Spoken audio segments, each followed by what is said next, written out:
Everything ultimately comes down to this one question. Does the church face a crisis?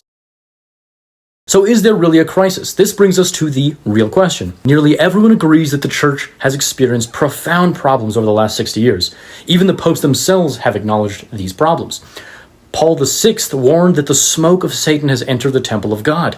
John Paul II repeatedly spoke of a crisis of the faith.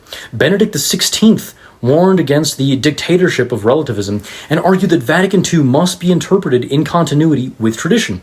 Pope Francis has spoken often about clericalism, corruption, abuse, and worldliness within the church.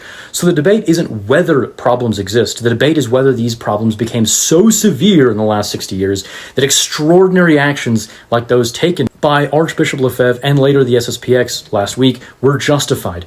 The central question, everything ultimately comes down to this one question. Does the church face a crisis serious enough to justify extraordinary resistance in order to preserve tradition? Rome has answered that one way, and the Sspx has answered it another way. And everything else has flowed from that one disagreement. Whether you ultimately agree with the society or not, I think one thing is very clear.